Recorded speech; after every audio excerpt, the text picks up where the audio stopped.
now out of the NFL, and it's not great news. Michael Penix Jr.'s knee injury that forced him to exit the game against the Panthers is potentially season-ending, sources have told Adam Schefter.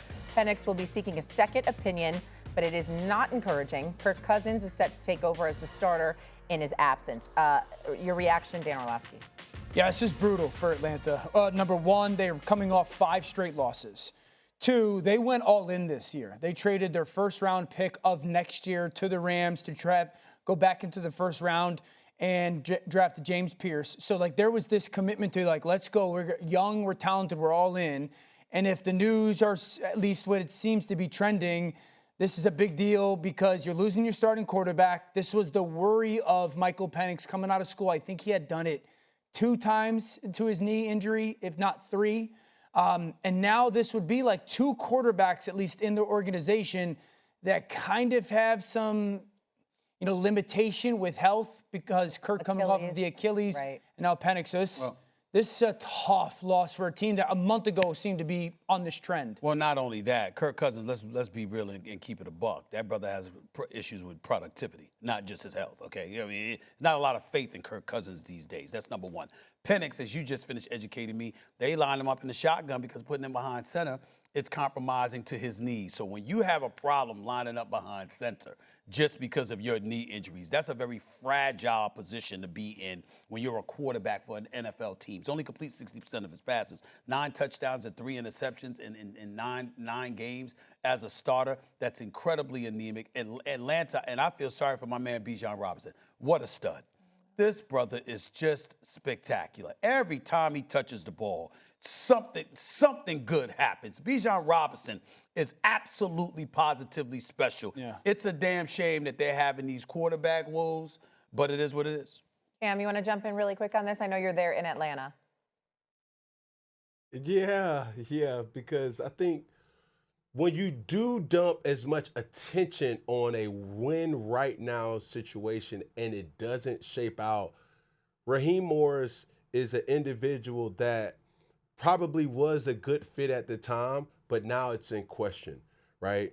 But the thought of the Bijan, you got Drake, you got so many individuals, and then a Pitts who is well and capable.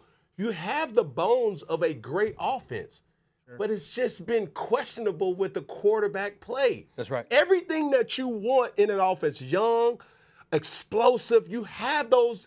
You have everything. You just don't have a competent quarterback. Right. And when you start to see these situations unshaped, now you're putting your coach at question, and not even that, but your GM for now not even having anything to add on to this in the upcoming draft or anything else. I'll tell you this. You look at Bijan Robinson, you look at Drake London, you look at Kyle Pitts, 23, 24, and 25 years of age, respectively. And these are the 3 studs that you have available to you.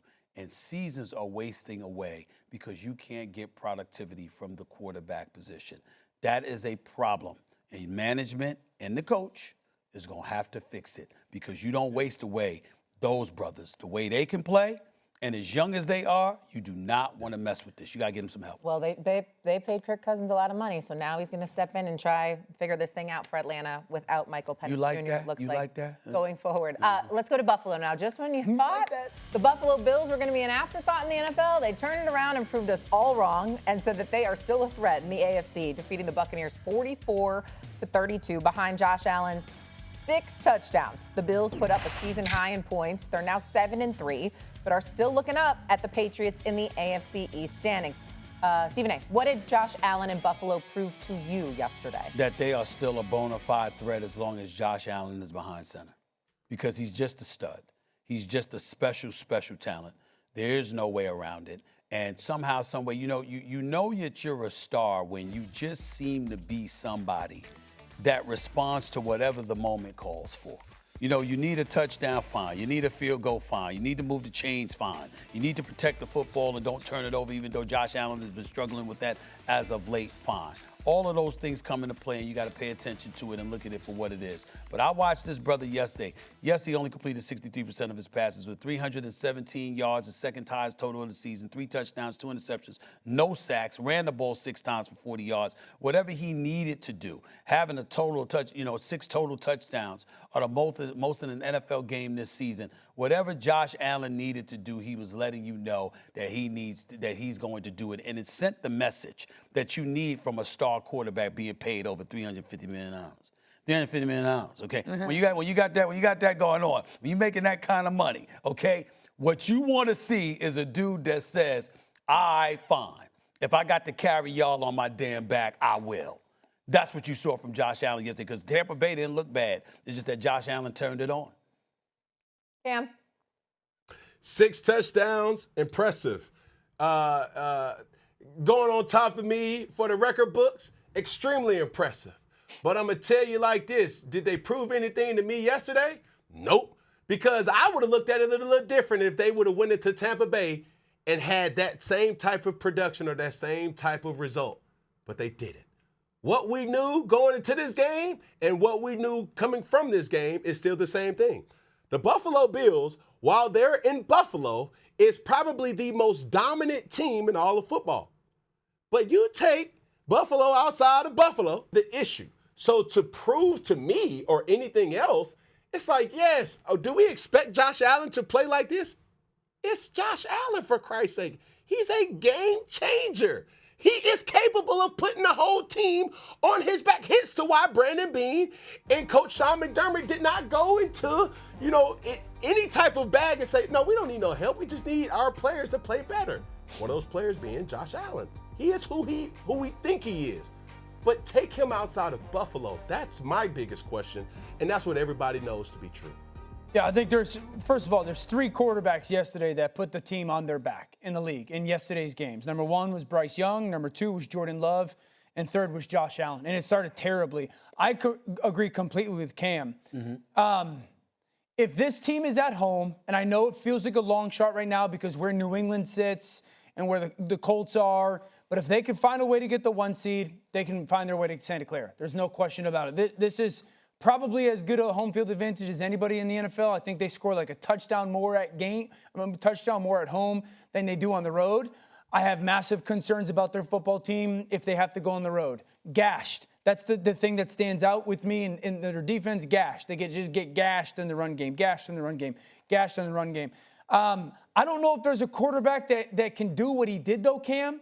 Like how many quarterbacks are taken against a playoff caliber team? And I understand it was at home.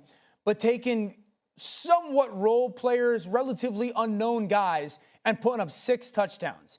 This is a team that played without Kincaid, played without Keon Coleman. Patrick's the best player I've ever seen in my life. Man, maybe Lamar. I don't know how many guys are doing what we saw. Just taking Shavers looks like a first-round pick yesterday. Guys barely played. So, I don't know how many quarterbacks that we have in our league that can literally take the team, put them on their back, and say, "I will carry us against a playoff football team to wins." Well, I'm gonna make fun. I'm not being serious. I'm being a bit. Go ahead, Cam. Make your point, because I got a semi non-football point to make. But go ahead, Cam. Make your point real quick.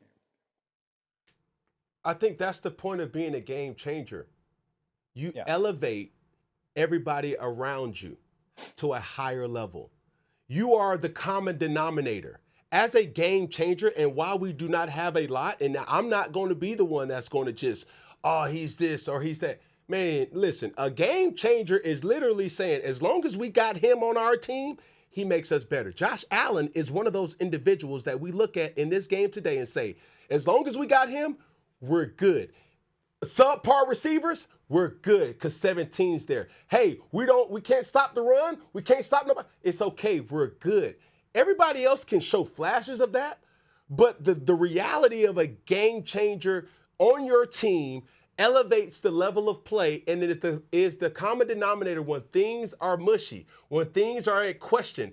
He's going to make everything right, and that's what we seen yesterday. Well, extremely impressive. I want to piggyback and augment that point. Josh Allen connected with 9 different receivers yesterday.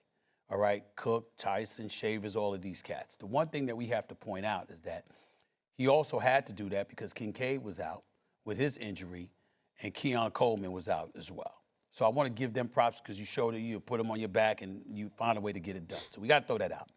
The non-football thing that I want to get into is just me, because we could do this on First Take. Shae, get used to it. We could do this on First Take. What the hell are you, Keon Coleman? Oh. All right. What are you doing missing the team meeting? That's why he was benched yesterday. Yes. Because he missed the team meeting. You're in Buffalo. What's going on in Buffalo? What? Hey, now, if there was a blizzard, I got it. Because then we get a lot of snow get up there. A lot of snow accumulates in West Buffalo's great. It's a great town. I love Buffalo. I understand that. Listen, bro, you talk about a brother that covered Temple basketball and football. I went up there to Olean, New York, St. Bonaventure. My man, Woj Narowski. Woj, the one and only Woj. His alma mater up there doing big things. Love you, bro. The point is that you got to fly in the Buffalo and then drive up to the damn mountains to get to Olean, New York. I'm very familiar with Buffalo. And it's a great sports town. Bills Mafia in the house. You, Keon Coleman, what the hell you doing, Mr. Team meeting? It ain't no blizzard. There was no blizzard yesterday. Yeah. Well, I mean, unless it was a blizzard that prevented, what were you doing in Buffalo that you couldn't make a team meeting on the time? I'm just being facetious. I'm just saying. Now, you in Miami, it makes sense. You in L.A., you make sense. You in Chicago, Chi-Town, when it ain't blizzard. It makes sense. There's a lot of things to do. There's a lot that you in ATL, you in New York. It makes sense. What the hell are you doing in Buffalo? Where you preoccupied and you can't make a team meeting? I'm just saying. I'm being facetious. I'm just having fun with the brother. But I'm like, damn, how you missing a team meeting in Buffalo? What's going on in Buffalo that's preoccupied your time that made you late for a meeting? That's right. You can get yourself in trouble anywhere. Maybe. Exactly. I can tell you, it's something as simple as this. It's you can send a flight and you have Canada right up the street that you can, pluck from. And I guarantee you, it was one of those reasons why he missed the team meeting. So he wanted because of that situation. So he left the country. He left the country. He couldn't cross. No. He brought the country to him, if you know what I mean. I got it. Entered the game in the third quarter after Dillon Gabriel suffered a concussion, and his debut did not go as planned. Shedeur was sacked twice, completed just 4 of 16 passes, and threw an interception as the Ravens scored 13 unanswered points in the fourth quarter to secure the 23-16 victory. After the game, Kevin Stefanski confirmed that Shedeur has not had any reps with the first team before taking the field on Sunday. And so now who are we blaming? Is it Shedeur Sanders not looking prepared, or perhaps maybe the Browns not having him well enough prepared? I'm definitely blaming Kevin Stefanski and his offensive coordinator. What the hell is going on? You know what? Listen, you're the QB too. Shouldn't you have reps? Correct me if I'm wrong. Listen, we watched a lot of quarterback play over the years. We've seen people inept. We understand limited skill level and stuff like that. What's rare to see is a quarterback that looked grossly ill-prepared to be on the football field. I'm talking about schematically. Really, you complete the first couple of passes, and then after that, you can't find anybody. It made no sense to me. I found it to be very, very suspicious. That's not to big up Shedeur Sanders by any way. All right, he's got a lot to prove, but also what alarmed me is that you're Kevin Stefanski, and you know that Dillon Gabriel is in concussion protocol, and you automatically declare him as the starter next week. Why would you do that? He said he'd be there next week. He's our guy. That's what he said after the game. Why? You don't know if he's going to be available. You don't know. So why would you say that?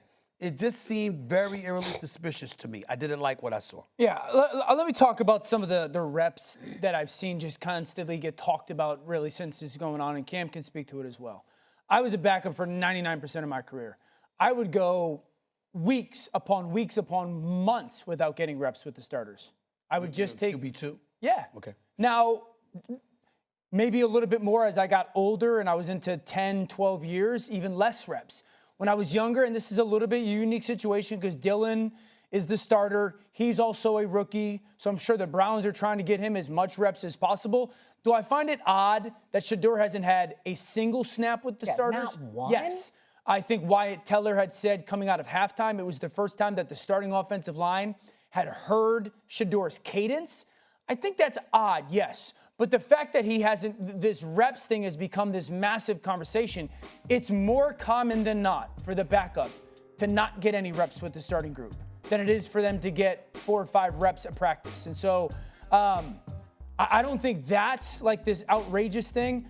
Shedeur's going to have to play better. He saw things he's never seen before. He felt speed he's never felt before. Credit Baltimore's defense. But I don't think the reps thing is a lot of what the conversation has been made out to be. Cam. All right. I'll put it this way. I've said this before and I'll say it again. I do not think Kevin Stefanski wants Shedeur Sanders to succeed in Cleveland. The reason being is, don't tell me what he said. Don't tell me what he's saying. I'm going off of actions. All right? Let's go off actions. The actions is, if I'm Shedeur or if I'm a Shedeur Sanders fan, I would not want him to take the field because that's going to consistently be the display we're going to see. It doesn't matter if it's Deshaun Watson. It doesn't matter if it's Shedeur Sanders. It doesn't matter if it's Dylan Gabriel. It doesn't matter if it's Dan Orlovsky. It doesn't matter if it's Cam Newton. You need help in Cleveland when you have a quarterback that's still making $46 million on your roster and he's not healthy.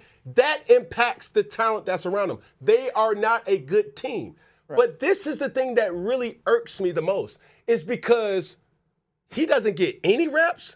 Circa 2015, circa when Cam Newton was the MVP, circa when, hey, my backup for majority of my career was probably the biggest blessing of my career to have a veteran in Derek Anderson.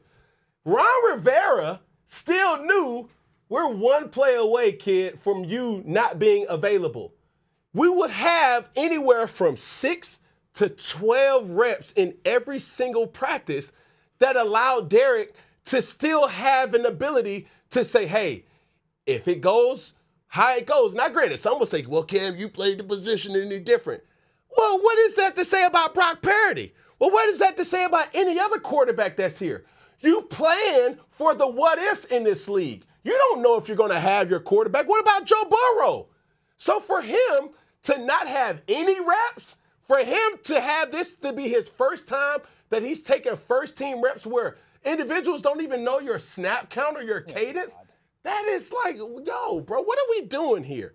Like, you don't control the team's whole overall existence by not allowing individuals to get better. As a head coach, you are responsible for these things.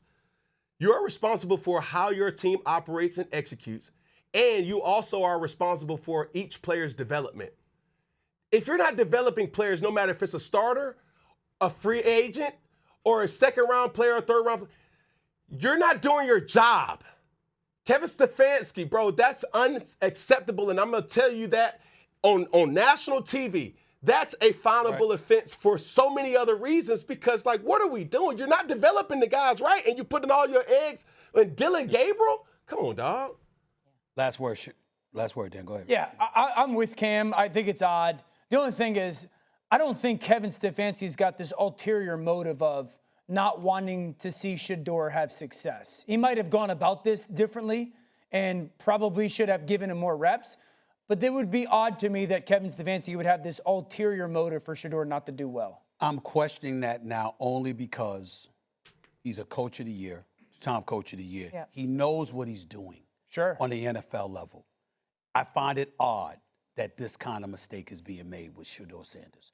I'm very suspicious about it because Kevin Stefanski is a knowledgeable football-minded and accomplished head coach. So I'll ask you this question. When Joe Flacco was there, did Dylan Gabriel get any first-team reps? Thank you. I can't answer I don't know that answer. I don't know. I don't know, but I know he got more first-team reps in the summer during training camp to Dylan Gabriel, and it didn't sound like Shedeur did until he got that one. He was the backup. So, right. Exactly. My point for saying that is Dylan Gabriel was the backup then, and you was giving him first-team reps. So why not give the backup now first-team reps? I think it's weird. And I think the thing that blew this whole thing open was when they said the offensive line hadn't heard the cadence. Until then, I don't think that was what was weird. I think